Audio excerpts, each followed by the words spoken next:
तो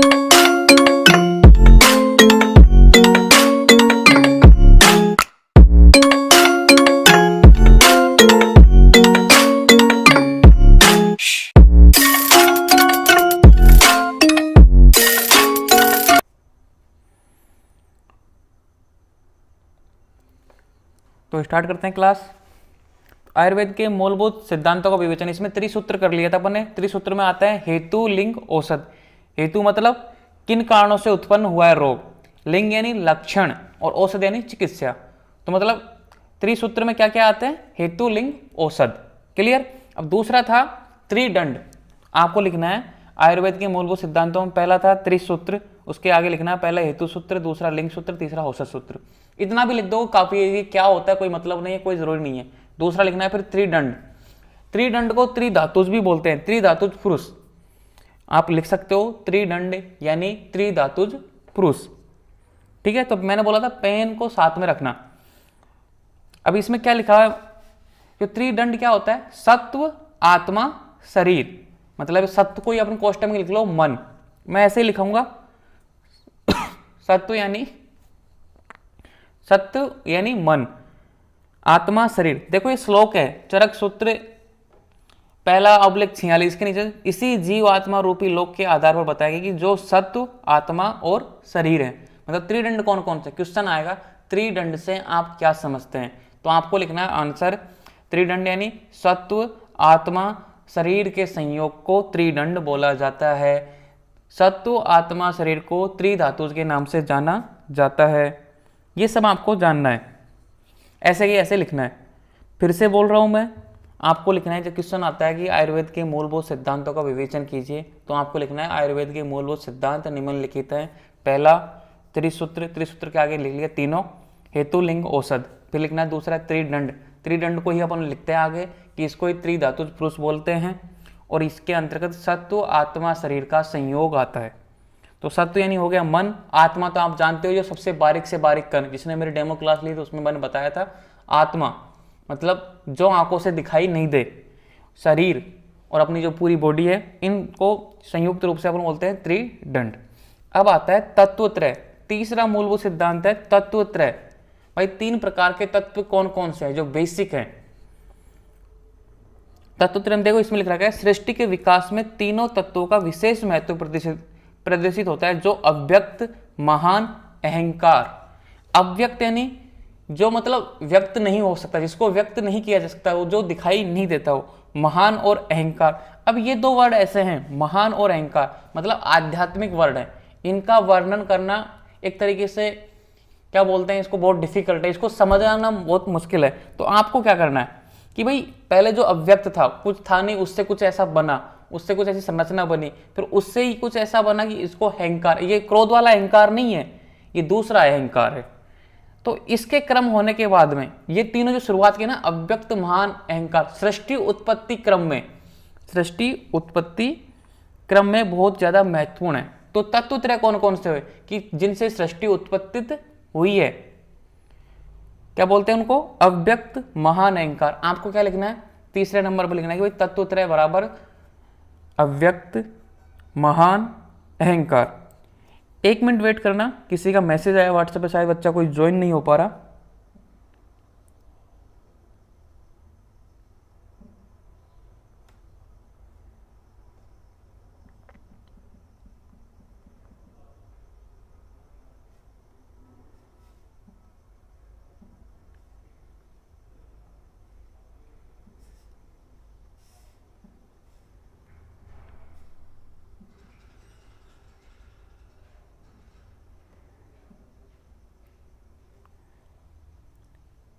हाँ, तो तत्वत्रय हो गया। आपको लिखना है तत्वत्रय बराबर अव्यक्त, महान, अहंकार। क्लियर। अव्यक्त, महान, अहंकार आप लिखोगे, फिर आपको इसके आगे लिखना है कि ये सृष्टि उत्पत्ति क्रम में महत्वपूर्ण भूमिका, मतलब सृष्टि उत्पत्ति इन्हीं से होती है सिस्टमेटिक तरीके से। पहले बना क्या, कुछ था ही नहीं, ऑटोमेटिक मतलब खाली स्थान, स्पेस है, स्पेस से तो कुछ ना कुछ बन के आगे सृष्टि की उत्पत्ति हुई है। तो अपन ने किया अभी त्रिसूत्र, त्रिदंड और तत्वत्रय, 3 पॉइंट तक पहुंच गए। अब 4th पॉइंट लिखना है आपको त्रिगुण। त्रिगुण, त्रिगुण से आप क्या समझते हैं, त्रिगुण होते हैं सत्व, रज, तम। 3 गुण है, जैसे क्वेश्चन आया आपको तो चौथे में लिखेंगे त्रिगुण बराबर सत्व, रज, तम। भाई इनको योगों को त्रिगुण बोलते हैं। अब सत्व, रज, तम देखो किस तरीके से इंपॉर्टेंट है, थोड़ा इंपॉर्टेंट है इसलिए इसको स्टडी करते हैं।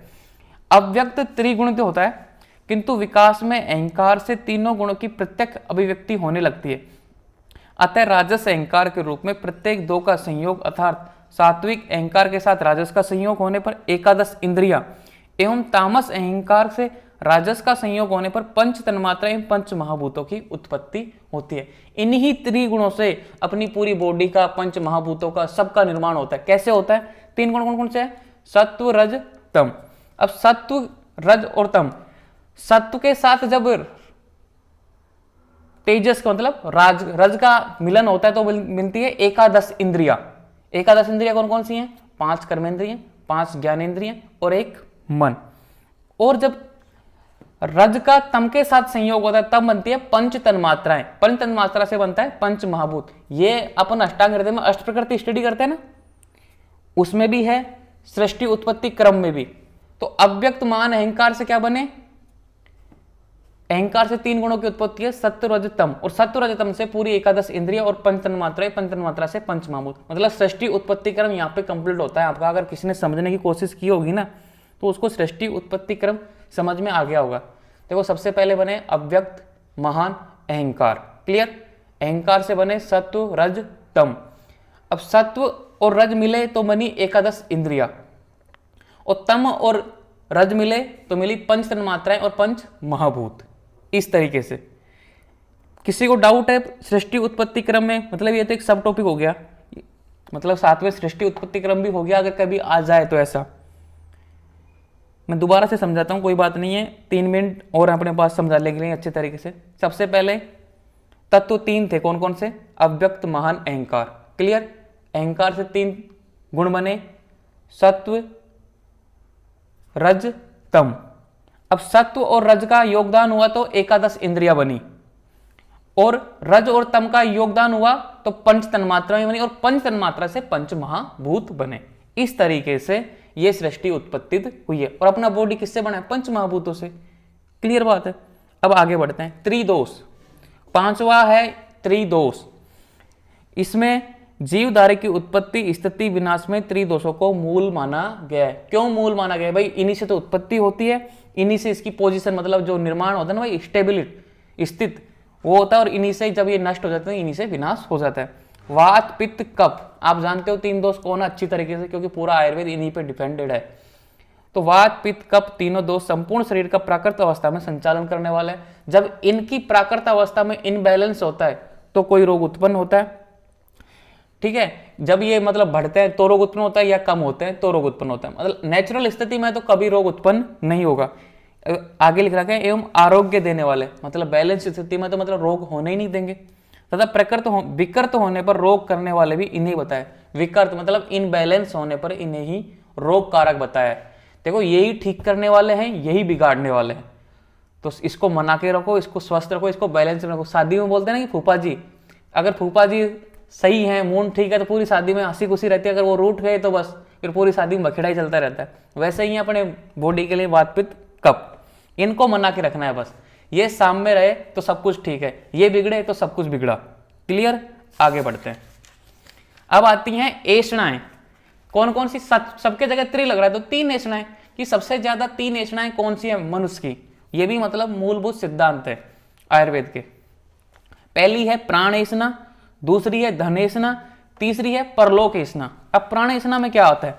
आपको इतना पूरा डिटेल में नहीं लिखना है, आपको लिखना है छठा 3 ऐषणाएं। पहली प्राण ऐषणा, दूसरी धन ऐषणा, तीसरी परलोक ऐषणा। अगर आपके पास टाइम है, ठीक है, और आपको अच्छे से आता है तो इनके बारे में थोड़ा थोड़ा लिख दो, नहीं तो कोई जरूरी नहीं है, क्योंकि फर्स्ट ईयर के हिसाब से इतना काफी है। ये सब है ना सेकंड ईयर में चरक संहिता में डिटेल में स्टडी करोगे आप। तो प्राण ऐषणा में क्या आता है? सभी प्रकार के सुख एवं सुख तथा उपयोग का आधार शरीर में होने से प्रथम प्राण रक्षा की इच्छा होती है। प्राण रक्षा से दीर्घायु प्राप्त होती है। कोई व्यक्ति ऐसा है जो जल्दी मरना चाहता है कि भाई मेरे को तो बस कल ही मृत्यु आ जाए, कोई नहीं चाहता। सब अमर होना चाहते हैं, निरंतर जीना चाहते हैं, ठीक है। इसी तरह पे मतलब साइंटिस्ट रिसर्च कर रहे हैं कि भाई शरीर को बूढ़ा होने से कैसे रोका जाए, कैसे एज का इफेक्ट खत्म किया जाए, बड़ी बड़ी रिसर्च हो रही है लैबों में। तो जीवन धारण करने के लिए स्वस्थ व्रत का पालन और रोग होने पर उचित औषध से उपचार करना प्रत्यम्य कर्तव्य, धर्म अर्थ एवं काम का यही आधार है। अगर जीवन है, आपके पास अगर आयु है, स्वस्थ हैं, तो अपन पुरुषार्थ के 3 काम कौन कौन से हैं? धर्म, अर्थ और काम, इसी प्राण के माध्यम से प्राप्त करवाएंगे। अगर प्राण है तो ये तीनों चीज कर पाएंगे, अपन धर्म भी कर पाएंगे, अर्थ भी कमा पाएंगे और काम भी कर पाएंगे, अपनी इच्छाएं भोग विलास भी कर पाएंगे। तो सिंपल सी बात है, सभी व्यक्तियों की 3 इच्छाएं होती हैं कि वो लंबा जिए, मतलब एक तरीके से जीता रहे, ठीक है। दूसरी इच्छा होती है धन ऐष्णा, जीवन रक्षा के उपरांत उपयोग हेतु धन की इच्छा होती है। देखो आजकल की आप बोलते हैं, बहुत से स्टूडेंट बोल रहे थे कि सर जी मुझे फ्री कर दो, कि क्लास में मेरी एंट्री फ्री कर दो, आप इतने बच्चों को स्टडी कराते हो तो मुझे तो फ्री चला ही सकते। कम से कम आप 10 बच्चों के मेरे पास ऐसे मैसेज आए थे कि हमारे 4 से 5 लाख रुपए हमारी कॉलेज की फीस है, हम इतने पैसे वहाँ पे दे रहे हैं तो आपको 1000 रुपये नहीं दे पाते। तो सिंपल सी बात है कि आप धन ऐष्णा, हर किसी को धन की इच्छा होती है, क्योंकि अपना सर्वाइव करने के लिए धन की इच्छा होती है, अपनी जरूरत की चीज़ की खरीदने के लिए धन की इच्छा होती है। तो सिंपल सी बात है, अब उन्होंने 3 लाख वहाँ पे दे दिए, 4 लाख कॉलेज में दे दिए, लेकिन उनको 1 लाख रुपए देने में यहाँ पे परेशानी होती है। और यहाँ पे उनको ज्ञान मिल रहा है, कॉलेज में उन्होंने 4 लाख देने के बाद भी उनको कुछ नहीं मिला, क्योंकि उनको बाहर से स्टडी करनी पड़ रही है फिर भी, लेकिन यहाँ पे उनको क्या बोलते हैं, प्रॉब्लम। तो जीवन रक्षा के उपरांत उपयोग हेतु धन की इच्छा होती है, अतः धन प्राप्ति हेतु उत्तम और योग उपाय करना चाहिए। अब मैंने क्या उपाय किया? उत्तम और योग। आपको भी फायदा हो रहा है, मेरे को भी फायदा हो रहा है, मेरा भी रिवीजन हो रहा है, मेरे को पैसे भी मिल रहे हैं, आपको भी कम पैसे में अच्छी स्टडी मिल रही है। तो मतलब उत्तम और सभी के लिए लाभदायक फल हो, मतलब अच्छी तरीके से। ऐसा नहीं कि भाई किसी को नुकसान हो, किसी को कोई चोट पहुंचा के पैसा, बोलते हैं ना गुंडे कैसे मवाली टाइप के लोग होते हैं, ऐसा नहीं करना चाहिए धन कमाने के लिए। हमेशा उत्तम और अच्छा उपयोग। इच्छा है आपकी भाई प्राण ऐसा भाई प्राण को बचा के रखो, दूसरी है धन कमाना है, लेकिन अच्छे तरीके से कमाना है, कभी गलत रास्ते पे नहीं जाना। और गलत रास्ते आप सभी को पता है कि आप सभी मैच्योर हैं कि कौन कौन से गलत हैं, कौन कौन से सही हैं, ठीक है। अब मैंने धन कमाने का रास्ता इसको चुना, अपनी स्टडी को, अपने ज्ञान को, ठीक है। अब करते हैं तीसरी, परलोक ऐसा। आदमी ने अपने प्राण की सेवा कर ली, पैसे कमा लिए, धर्म अर्थ काम जी लिया अच्छी तरीके से, तो परलोक सांसारिक सुख भोग के उपरांत, मतलब संसार में सब कुछ पैदा हुआ, जवान हुआ, शादी हुई, बच्चे हुए, ठीक है, अपने देश के प्रति कर्तव्य किए, अच्छा काम किया, पूरे अच्छा नाम बनाया समाज में, समाज का कल्याण भी किया। तो एक टाइम आता है जब व्यक्ति सोचता है कि अब इस संसार से मुक्ति हो जाए, तो परलोक ऐसा मतलब मोक्ष मिल जाए, इस जन्म मृत्यु के झंझट से मुक्ति मिल जाए। सांसारिक भोग के उपरांत मनुष्य अपने परलोक सुधारने की इच्छा करता है, अतः तीनों आश्रम में से यथा समय इच्छा रहित होकर निकलते हुए पूर्ण नियमों का पालन करें, तथा चतुर्थ आश्रम में ध्यान तप धारणा करें। ध्यान तप धारणा, 3 आश्रम कौन कौन से बताएंगी? बाल आश्रम, गृहस्थ आश्रम, और कौन कौन से आश्रम थे? 4 अपन जब बचपन में स्टडी करते थे, क्लास 7th में या 8 में हिंदी के चैप्टर में आते थे, 4 आश्रम होते हैं। 75 से 100 साल के बीच में एक आता है संन्यास आश्रम, बाल आश्रम, गृहस्थ आश्रम, वनप्रस्थ आश्रम और संन्यास आश्रम, हाँ 4 हैं। तो इस संन्यास आश्रम की बात कर रहा है कि तीनों का तो अपने जीवन कर लिया, जी लिया। जब संन्यास आश्रम की बात आती है, मतलब 75 से 100 साल, तब आपको अपने घर भोग विलास छोड़ छाड़ के भगवान की भक्ति में लग जाना चाहिए, तथा अपने आप को भगवान को पूर्ण समर्पित कर देना चाहिए, ताकि इस जन्म मृत्यु के झंझट से मुक्ति मिले। समाज और शास्त्र द्वारा बताए गए निंदित कर्म नहीं करें, तभी मोक्ष प्राप्त होने पर लोक ऐसा की पूर्ति हो सकती है। यह बोलता है कि भाई मोक्ष कब मिलेगा आपको? जो आपने तीनों आश्रम में, मतलब 0 से 75 साल तक जो जीवन जिए, उसमें समाज और शास्त्र द्वारा, समाज में जो गलत काम बताएं, आपको पता है भाई चोरी मत करना, चुगली मत करना किसी भी, और शास्त्रों में जो 10 तरह के पाप कर्म बताए ना अष्टांग हृदय में, ठीक है, जो भी शास्त्रों में गलत काम बताए ना वो नहीं करने चाहिए, तभी आपको मोक्ष मिलेगा। नहीं आप देखो ऐसे सोच रहे हो 75 साल तो मैं अच्छे से पाप कर्म कर लूंगा और 25 साल अच्छे से भगवान की सेवा कर लूंगा, तो ऐसा मोक्ष कभी प्राप्त नहीं होगा। इसमें साफ लिखा हुआ है समाज और शास्त्र द्वारा बताए निंदित कर्म नहीं करें, तभी आपको मोक्ष मिलेगा। क्लियर है आपको? देखो बहुत सारी चीजें हैं। अब ये आपको ना कॉपी में लिख सकते हो, आपके पास टाइम है, नहीं तो आप ऐसे भी लिख सकते हो, भाई 3 ऐसा है, प्राण ऐसा, धन ऐसा, परलोक ऐसा, आगे बढ़ो, ऐसे भी लिख सकते हो। उपस्तंभ त्रय, अष्टांग हृदय का चैप्टर है, इसके ऊपर दो पूरा चैप्टर नंबर 8 है, कुछ 8 है, हाँ, उपस्तंभ पूरा चैप्टर इस पर। और देखो यहाँ पे ओनली एक, भाई क्योंकि ये सिद्धांत है, बेसिक है, फंडामेंटल है। तो 3 उपस्तंभ कौन कौन से हैं? आहार, निद्रा और ब्रह्मचर्य। तो आपको देखो टाइम कम है तो आप लिख सकते हो त्रिस्तंभ, आहार, निद्रा, ब्रह्मचर्य। जिस प्रकार जीव आत्मा के 3 आधार हैं, उसी प्रकार शरीर के भी प्रमुख 3 आधार या स्तंभ बताए हैं, जो आहार, सोपन और ब्रह्मचर्य। क्लियर बात है? आहार तो आपको पता ही है कितना आवश्यक है, निद्रा भी कितने पता, ब्रह्मचर्य। अब इसको स्टडी कर लेंगे पूरी हिंदी को समझ में आ जाएगा, पूरा समझाता हूं क्योंकि ये इंपॉर्टेंट है अष्टांग हृदय की दृष्टि से भी, इसलिए मैं आपको बता दूं कि इसमें आहार की प्रधानता है, क्योंकि शरीर में उपादान मूल तत्वों की उत्पत्ति और स्थिति इसी पर आधारित है। अगर अपन कुछ खाएंगे पिएंगे तभी तो अपने शरीर में कुछ फॉर्मेशन होगा, बॉडी के तत्वों का निर्माण होगा, अपने शरीर विकास करेगा। दूसरा है सोपन। यदि प्राणी नियमित प्रतिदिन कार्य करते हुए यथा समय निद्रा का उचित रूप में सेवन करे तो स्वास्थ्य हानि नहीं हो सकती। अगर व्यक्ति काम कर रहा है, ठीक है, दिन रात मेहनत कर रहा है, एक तो होता है मजदूर वाला आदमी जो सुबह 9 से 5 काम करता है, एक व्यक्ति होता है मेंटली काम करता है, कंप्यूटर पे काम कर रहा है, ठीक है, उसने शारीरिक काम नहीं किया लेकिन मेंटली तौर पे काम कर रहा है ना, तो वो थकते हैं और जब उसको चाहिए रेस्ट। अगर आप समय पे रेस्ट नहीं करोगे, समय पे नींद नहीं लोगे तो आप बीमार पड़ोगे। तो ये 3 उपस्तंभ क्या करते हैं कि रोग होने से बचाते हैं कि सही ढंग का तो आहार खाओ, मतलब अच्छे तरीके से भोजन करो, अच्छे सही टाइम पर नींद लो, ठीक है। दूसरा है स्थान है ब्रह्मचर्य। ब्रह्मचर्य का मतलब है मैथुन का उचित। ब्रह्मचर्य का ये मतलब नहीं कि आप मैथुन कभी करो ही मत, इसका है कि सही समय पर टाइम के अनुसार मैथुन का उचित समय उपयोग एवं शरीर में साहार रूप शुक्र की रक्षा करने से बल, वर्ण, कांति, बुद्धि, स्मृति आदि की प्राप्ति होती है। इसका ब्रह्मचर्य से ये मत समझना कि भाई अपन को कि जीवन शादी वाला जीवन जीना ही नहीं है, नहीं। इसका है कि नियमित और संयमित रूप से, ठीक है, संयमित रूप से अपन को शादी वाला जीवन जीना है, अति किसी चीज में नहीं करनी चाहिए। शरीर के 3 स्तंभ कौन कौन से हैं? आत्मा, मन, शरीर, मतलब मैंने बताया त्रिधातुज पुरुष, आत्मा, मन, शरीर वही स्तंभ है। और 3 उपस्तंभ कौन से हो गए? आहार, निद्रा और ब्रह्मचर्य। इन तीनों को ही उपस्तंभ पोषित करते हैं। आहार से शरीर का, निद्रा से मन का और ब्रह्मचर्य से आत्मा को पोषण मिलता है। कितनी अच्छी बात बोली, देखो लास्ट की लाइन में, आहार से तो शरीर का, भाई आहार से शरीर मेंटेनेंस होता है, निद्रा से मन शांत होता है, अच्छी नींद लोगे तो मन शांत रहेगा, और ब्रह्मचर्य से आत्मा, अगर आप सही ढंग से अपना मन सात्विक रखोगे तो आपकी मतलब आत्मा को शुद्धि मिलेगी।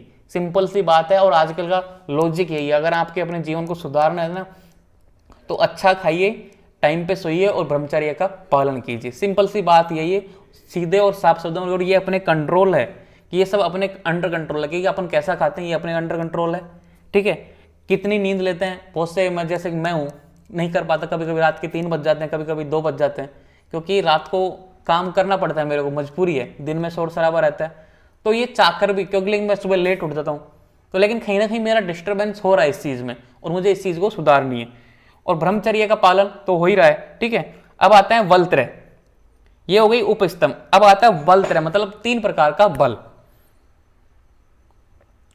चरक में बल 3 प्रकार का बताया है, सहज, कालज, युक्ति। आपको ऐसा कैसा लिखना है कि बल 3 प्रकार के होते हैं, सहज, कालज, युक्ति। अब सहज अगर पास आपके टाइम है तो आप समझ लो, टाइम तो अपन किताब क्लास के लिए तो है, लेकिन एग्जाम में अगर आपको लिखना है तो लिख सकते हो, नहीं तो इतना भी लिख सकते हो।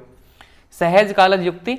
इसमें सहज बल मतलब जन्म से ही उत्पन्न, अपन बोलते हैं ना कि भाई जन्मजात प्रतिरक्षा, भाई बच्चे के जन्म के साथ ही प्रतिरक्षा उत्पन्न हुई है वो, तथा एवं शरीर और मन के अनुसार स्वाभाविक रूप से होता है। मतलब शरीर और मन, जैसा शरीर है, अष्टपुष्ट है, तरोताजा है, तो उसकी प्रतिरक्षा भी अच्छी होगी, ठीक है। कमजोर है, उसकी मतलब धातुएं क्षीण है, उसकी प्रतिरक्षा भी कमजोर होगी, तो वो होती है सहज।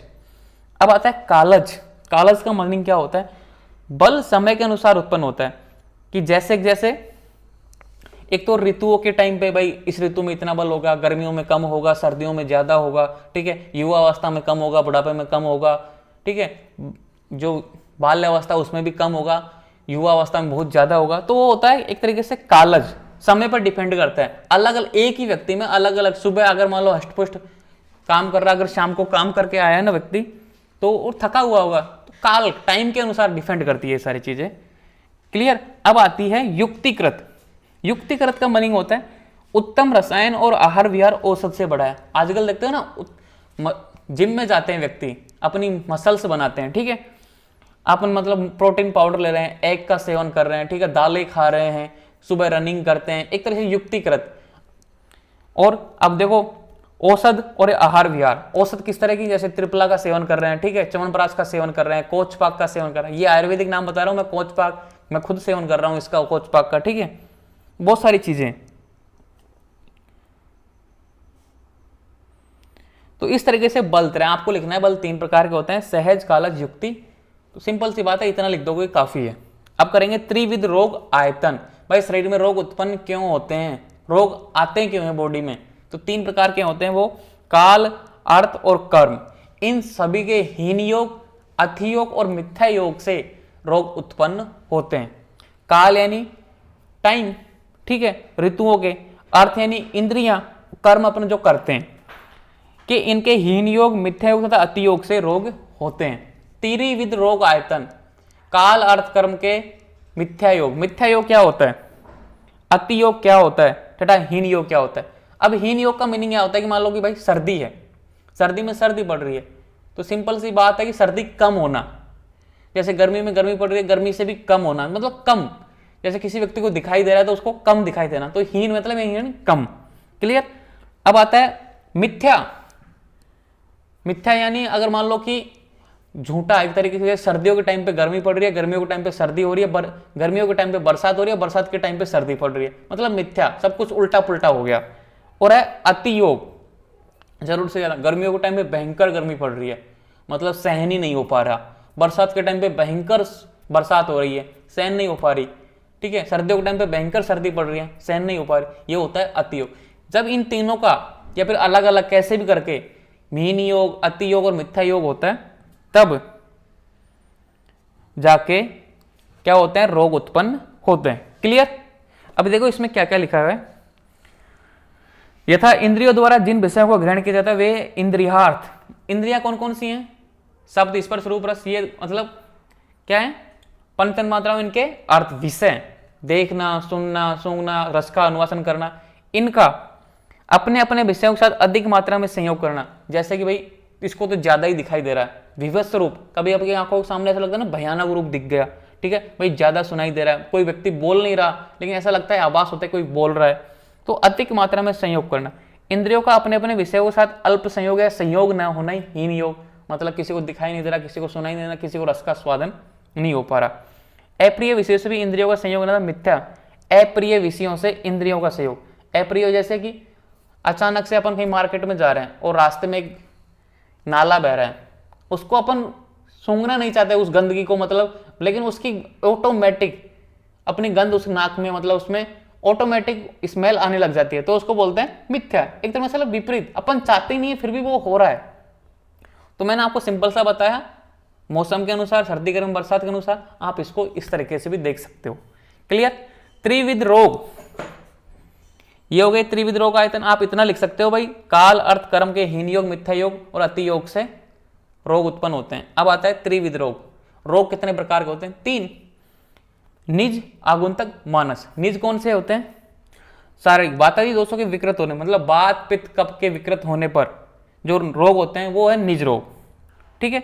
भूत, प्रेत या जीवाणु आदि के आक्रमण से विषाक्त वायु, अग्नि द्वारा आगुंतक होते हैं। मान लो कोई भूत प्रेत, किसी के भूत हो गया, किसी के जिंद लिपट गया, वो होते हैं ना आजकल टोना टोटका करते हैं इसको आयुर्वेद भी मानता है। जीवाणु, अब भूत प्रेत तो उस समय बोलते हैं लेकिन अब बोलते हैं उनको जीवाणु, बैक्टीरिया, वायरस, आगुंतक है, सिंपल सी बात है। जैसे कोरोना वायरस जीवाणु, बैक्टीरिया, तो एक तरीके से आगुंतक रोग है ये, ठीक है। और मानस, मानस कौन कौन से हैं, जो रज और तम, जिसका रज और तम में इनबैलेंस होता है। सात्विक वाला कभी रोगी नहीं होता, सत्व एकदम अच्छा वाला व्यक्ति होता है, हमेशा सत्व पुरुष, लेकिन रज और तम में विकृत होने पर आपको मानस रोग, मतलब पागलपन हो जाएंगे, उन्माद हो जाएगा, किसी का कोई कुछ विकार हो जाएगा, कोई किसी को ऐसे पागल वो खूब देखा ना, अलग अलग लक्षणों के पागल होते हैं, उस तरह के पागल हो जाएंगे। तो त्रिविध रोग होते हैं, 3 प्रकार के रोग हैं, कौन कौन से, निज, आगुंतक, मानस। निज आप समझ गए हो कि भाई वात और दोषी के प्रकोप होने पर, वात, पित्त, कफ के प्रकोपित होने पर। अब आते हैं 3 रोग मार्ग। देखो ये सब है ना फंडामेंटल है, बेसिक फंडामेंटल। आयुर्वेद में जब आपने एडमिशन ले लिया ना तो आपको इनसे कोई दूर नहीं कर सकता। आपके लाइफ टाइम जीवन में काम आने वाली चीजें हैं ये, इसलिए मैं इनको टाइम दे रहा हूँ। नहीं तो मैं अब तक है ना ऐसे बोल देता कि 3 रोग मार्ग, कोष्ठ, शाखा, अस्थि, त्रिविध मार्ग, निज आगंतुक मार्ग, ऐसे करके भी आगे बढ़ सकता था, लेकिन नहीं, क्योंकि ये फंडामेंटल है। मैं और जगह स्पीड कर दूंगा लेकिन इस जगह स्पीड नहीं कर सकता। भाई रोग, शरीर में रोग गति किस तरीके से करते हैं, उसका रोग मार्ग। शरीर में रोगों के 3 मार्ग बताएं, कोष्ठ, शाखा, मर्म, अस्थि, संधिया। तो 3 कौन से हैं? पहला है कोष्ठ। कोष्ठ यानी पक्वास्य, अमाशय, जितने भी खाली खाली स्थान है जो कोष्ठ टाइप के हैं, मतलब पेटी टाइप के हैं बॉडी में, ठीक है, लीवर टाइप है, स्प्लीन है, जितने भी मतलब कोष्ठ टाइप है, ये सब कोष्ठ। शाखा कितनी होती है? शाखा होती है 7 तो धातुएं होती है और 1 त्वचा।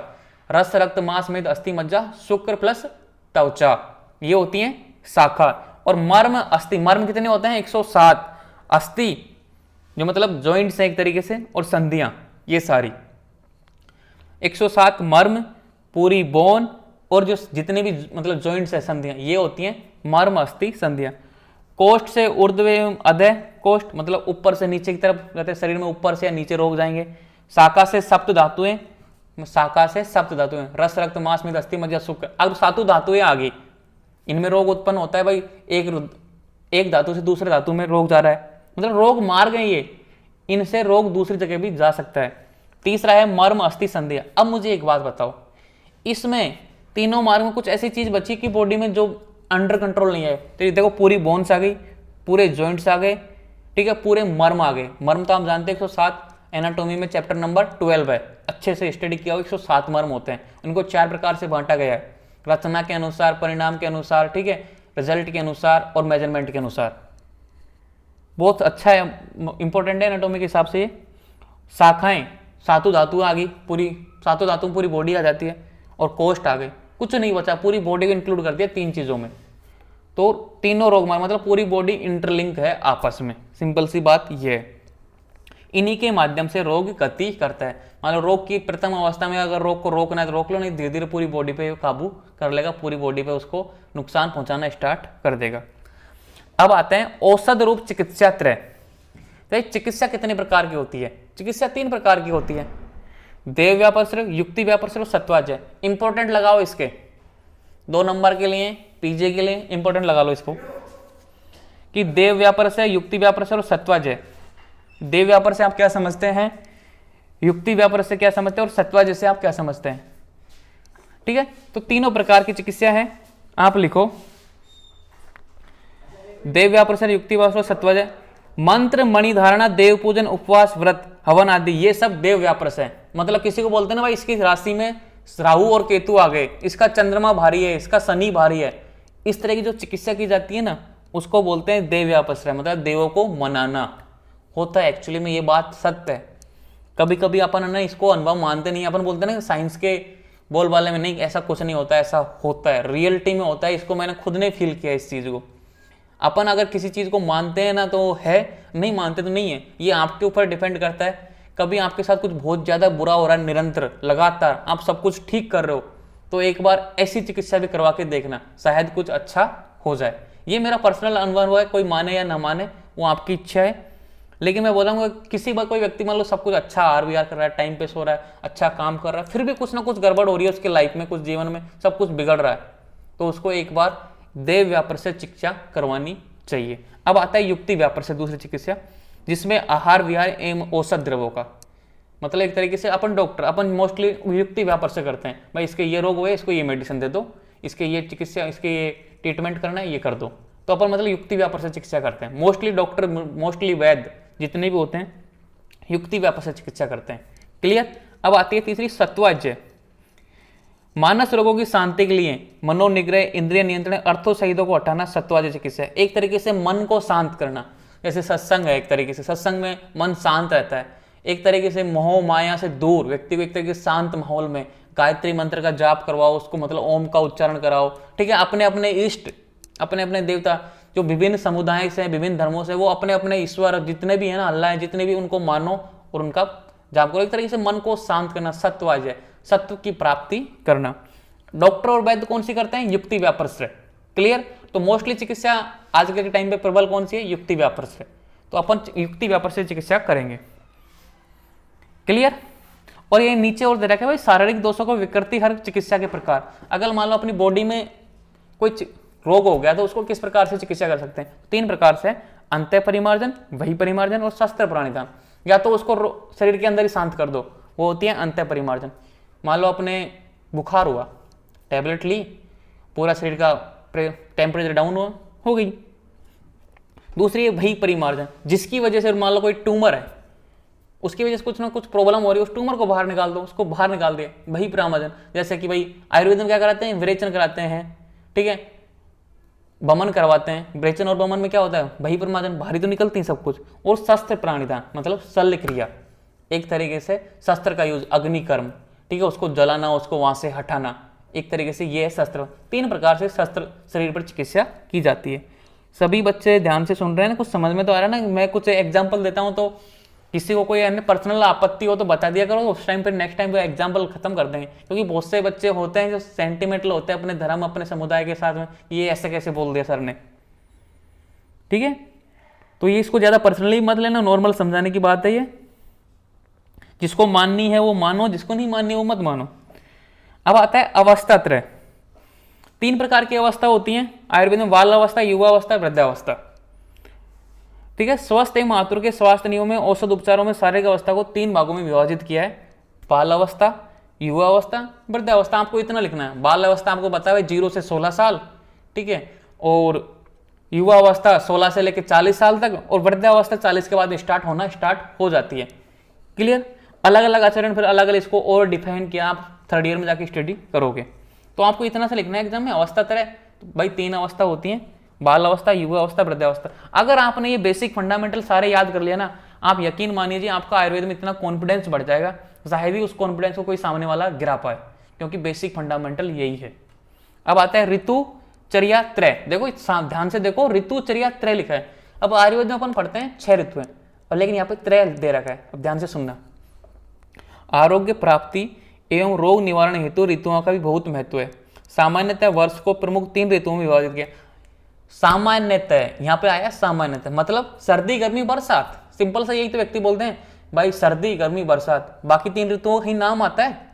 नहीं आता। उन्हीं 3 ऋतुओं से अच्छे से आगे जाके अच्छे से अनुभव कर सके, अच्छे से कोई रोग उत्पन्न ना हो, इसलिए उन्हीं 3 ऋतुओं से 3 ऋतुएं और निकाली गई। तो इन्हीं में दोषों के संचय, प्रकोप और समन का ज्ञान होता है। आयुर्वेद में देश की प्रमुख 6 ऋतुओं का वर्णन किया गया है। इन्हीं के आधार पर स्वस्थ व्यक्ति द्वारा दिनचर्या, ऋतुचर्या और रात्रिचर्या का हार विहार का विचार किया जाता है। तो सिंपल सी बात क्या है, ऋतुओं का क्या महत्व है कि ऋतुओं के अनुसार ही व्यक्ति का रात्रिचर्या, दिनचर्या और ऋतुचर्या तीनों इंपॉर्टेंट है। कभी सिंपल हर ऋतु में एक दिनचर्या नहीं हो सकती, हर ऋतु में एक जैसा खाना नहीं खा सकते। तो ऋतुचर्या इसलिए इंपॉर्टेंट है भाई, काल के अनुसार मतलब ऋतुओं के अनुसार आदमी को अपनी दिनचर्या चेंज करनी चाहिए, रात्रिचर्या चेंज करनी चाहिए, उनका हार विहार चेंज करना चाहिए। तो सिंपल सी बात है। तो आपको क्या लिखना है ऋतुचर्या त्रय में, सर्दी गर्मी बरसात, और इन्हीं से आगे आयुर्वेद में 6 ऋतुएं मानी गई हैं हमारे देश को ध्यान में रखते हुए, इतना सा लिख देना है। और 6 ऋतुओं के नाम लिख देना है। आपको ट्रिक्स याद होगी, शिवजी वसे, शिशिर वसंत ग्रीष्म, वर्षा शरद हेमंत, ठीक है। वो मैंने अष्टांग की क्लास ली तब अच्छे से बताया था आपको। बहुत से बच्चे इसमें अष्टांग की क्लास वाले हैं, और जो बच्चे नए जुड़े हैं उनको टेंशन लेने की जरूरत नहीं है। 6 ऋतुएं आपको मैं लिखवा देता हूं, लिखो आप ध्यान से। शिशिर वसंत ग्रीष्म, वर्षा शरद हेमंत, ठीक है, ये 6 ऋतुएं हैं। और सर्दी गर्मी बरसात से ही निकली हुई है ये। मोस्टली तो अपन बोलते हैं चौमासा, अपने गाँव में बोलते हैं चौमासा, मतलब 4 माह की एक ऋतु ऐसे बोलते हैं भाई। तो 4 माह की एक ऋतु में मोस्टली कौन सी बनी? सर्दी गर्मी बरसात। लेकिन साइंटिफिक दृष्टि से और अच्छे से वर्णन करते हुए 6 ऋतुएं मानी अपने देश में, वो मैंने अभी आपको बताई थी कि शिशिर वसंत ग्रीष्म वर्षा शरद हेमंत। क्लियर। अब आता है प्रमाण त्रय। रोग मुक्ति, योग निर्माण, औषध तथा रोग की स्थिति लक्षणों के ज्ञान के लिए प्रमुख 3 प्रमाण बताएं। देखो ध्यान से सुनना, बहुत इंपॉर्टेंट लाइन है। रोग मुक्ति, कोई व्यक्ति का रोग हुआ तो उसको मुक्ति चाहिए, किससे? रोग से। योग निर्माण, कोई मतलब औषधि का निर्माण है तो औषधि निर्माण को बोलते हैं ना विभिन्न कंटेंट, मतलब एक औषधि में 100 कंटेंट है। 100 तो मैंने ज्यादा बता दिए, होते हैं वैसे तो 150, 250, 250 कंटेंट होते हैं औषधि में, लेकिन आपको एग्जांपल जैसे सीतोपलादी चूर्ण 5 चीजों से मिलकर बना है, वो एक तरीके से योग हुआ, 5 चीजों को मिलाना योग निर्माण। औसत तथा रोग की स्थिति एवं लक्षणों ज्ञान के लिए, औसत की स्थिति जानने के लिए, रोग की स्थिति, रोग किस अवस्था में, भाई प्रबल है, मीडियम है या शुरुआती अवस्था में है, और लक्षणों को, भाई लक्षण कैसे हैं इसके, भाई इसी तरह के लक्षण है तो क्या हुआ होगा इसकी बॉडी में, क्या इन्फेक्शन हुआ होगा, कितना भयंकर, किस लेवल पे है। तो इन रोगों के 3 प्रमाण क्या होता है जो परीक्षा करके बताता है कि भाई ये ठीक है। तो प्रत्यक्ष देख के बताओ, सामने रोगी आया, उसको देखा, किसी घाव हो रहा है, भाई ये तो लाल हो रहा है, इसमें पस पड़ी हुई है, मतलब पस हो गई इसमें, एक तरीके से मवाद टाइप का हो गया, तो मतलब कुछ ज्यादा पुराना है। अनुमान लगाते हैं कि इसने कुछ न कुछ ऐसा खाया होगा या फिर किसी की चोट लगी होगी। आपातोपदेश के कब यूज होता है कि भाई आचार्य ने ये बताया कि ऐसा कभी ऐसा रोग हो तो ऐसी चिकित्सा करनी चाहिए। तो आपातोपदेश जो आप्त है, जो सत्य है, जो मतलब एक तरीके से पूर्णतः स्वस्थ है, ठीक है। अनुमान से लक्षण देखकर शास्त्र उपदेश रूप में आपातोपदेश से निदान व चिकित्सा की जाती है, मतलब उसका ट्रीटमेंट किया जाता है आपातोपदेश से। तो ये 3 प्रमाण बताएं मोस्टली, क्लियर।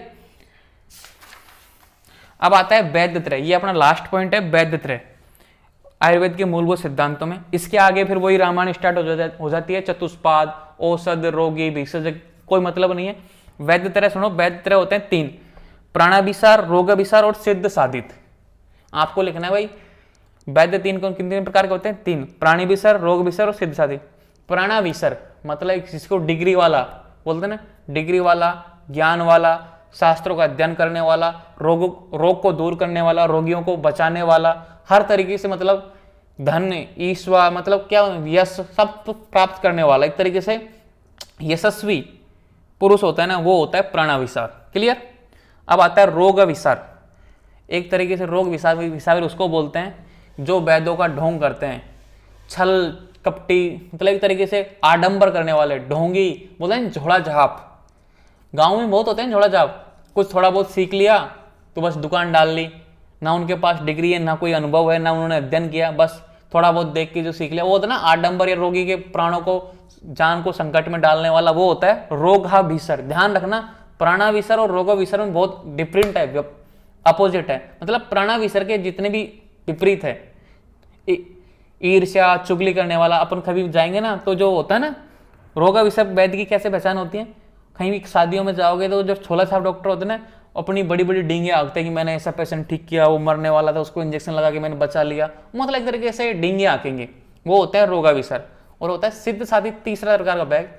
सिद्ध साधित के पास कोई डिग्री नहीं होती, लेकिन वो अपने पिताजी से, अपनी पत्नी से या फिर अपने परिवार में से किसी से साथ सानिध्य में रहकर, मतलब प्राणाभिसर वैद्य के सानिध्य में रहकर जो ज्ञान प्राप्त करना है, जो ज्ञान प्राप्त करता है, वो होता है सिद्ध साधित।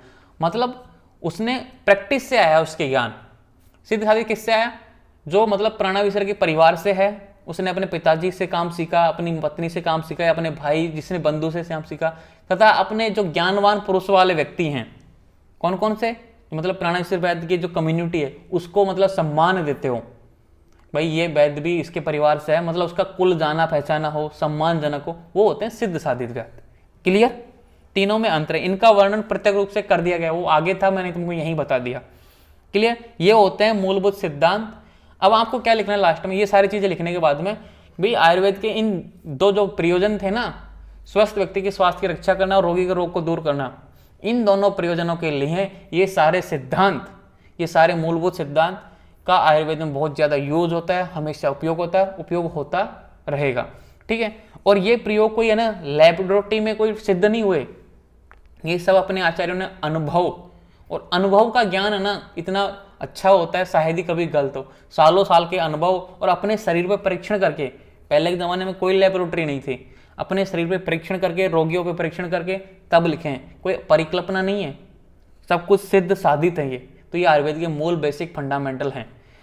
ये पहला चैप्टर क्लियर होता है अपना पूरा, ठीक है। अब इसका कोई डाउट हो, कोई क्वेश्चन हो तो आप मुझसे पूछ सकते हो।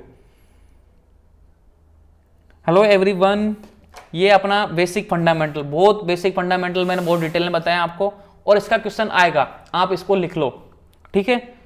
और एक इंपॉर्टेंट सूचना है, कोई भी स्टूडेंट इस क्लास में है जो यूपी कहीं भी कोई से भी राज्य का हो, मैं वैसे अनाउंसमेंट करूंगा पर्सनली जनवरी में करूंगा, लेकिन मैं आपको बता दूं कि मुझे वॉलंटियर चाहिए, मतलब हर प्रत्येक स्टेट के, कि भाई मुझे जानकारी चाहिए वहाँ की, जो मुझे वॉलंटियर उस स्टूडेंट को फ्यूचर में जब भी कोई क्लास होगी, नोट्स होंगे, ठीक है, कोई भी चीज़ चाहिए उसको मेरी तरफ से प्रोवाइड कीजिएगा और बदले में उससे इन्फॉर्मेशन चाहिए। मतलब सिंपल सी बात है, जैसे कि उसको पेपर हो रहे हैं उसके राज्य में तो पेपर भेज दे वो, ठीक है, कोई इन्फॉर्मेशन है एग्जाम की वो बता दे मुझे। एक तरीके से कोऑर्डिनेटर, उसको बदले में क्या मिलेगा, उसको नोट्स मिलेंगे, ठीक है, उसको क्लास में एंट्री फ्री मिलेगी, जो भी वो बेनिफिट लेना चाहेगा स्टडी से संबंधित वो लेता रहेगा, ठीक है। बदले में वो क्या बोलते हैं, एक तरीके से वॉलंटियर, उसको काम करना होगा, सहजीवी संबंध, उसको भी फायदा मेरे को भी फायदा। क्लियर। अगला चैप्टर स्टार्ट करते हैं, दर्शन। सिंपल सी बात ये है, सुनो ध्यान से, कि पहला चैप्टर मैंने कितने नंबर का बताया था, 15 मार्क्स। तो आपके 15 से लेके 20 मार्क, मैक्सिमम तो 20 मार्क था, मिनिमम 10 मार्क था, मीडियम 15, तो 15 मार्क का क्वेश्चन हमेशा आता है इसमें से। तो 15 नंबर आपके कंटस्ट हो जाने चाहिए। आई होप मैं सही बोल रहा हूं, सबको याद हो गया होगा फर्स्ट चैप्टर, ठीक है। कल क्वेश्चन आया था कि दर्शन शब्द की, अब अपन दर्शन स्टार्ट कर रहे हैं, दर्शन से भी वही सेम क्वेश्चन है, 15 से लेके 20 का, मतलब मिनिमम तो 10 का है, मैक्सिमम 20 का है, मीडियम 15। क्लियर। क्वेश्चन आता है दर्शन शब्द की व्युत्पत्ति और निरुक्ति। आज की क्लास में इतना ही बताएंगे व्युत्पत्ति और निरुक्ति में क्या अंतर है। कल क्वेश्चन आया था मेरे पास पर्सनल कि व्युत्पत्ति मीनिंग्स, कि भाई किससे मिलकर बना है, किन किन शब्दों से बनकर मिला है, कौन सा प्रत्यय है, कौन सा उपसर्ग है, कौन सा धातु है, ये सब होता है व्युत्पत्ति। व्युत्पत्ति मतलब व्य प्लस उत्पत्ति, किससे उत्पत्ति हुई है। एक आता है फिर निरुक्ति, मतलब छोटी सी, इसका शाब्दिक अर्थ क्या है, इसकी मीनिंग क्या है, एक छोटी सी परिभाषा, वो होती है निरुक्ति, ठीक है। कल से दर्शन स्टार्ट करेंगे, आज स्टार्ट करेंगे, फिर कल का फॉलो बिगड़ेगा, तो कल से क्लास स्टार्ट करेंगे, ठीक है, दर्शन की। और अगला संडे को ऑफ नहीं रहेगा, क्योंकि मेरे को 3 दिन का ऑफ रहेगा बाद में, 9, 10, 11 का मैं कहीं बाहर जाऊंगा आउट ऑफ टाउन, तो क्लास नहीं ले पाऊंगा, इसलिए संडे का ऑफ नहीं है। अगले आने वाले संडे जो भी है 7 या 6 को जो भी संडे आएगा उसका ऑफ नहीं है, ठीक है, उसको दिन क्लास होगी। क्लियर। किसी बच्चे को कोई डाउट है फर्स्ट चैप्टर से संबंधित तो पूछ सकता है, क्लास चल रही है।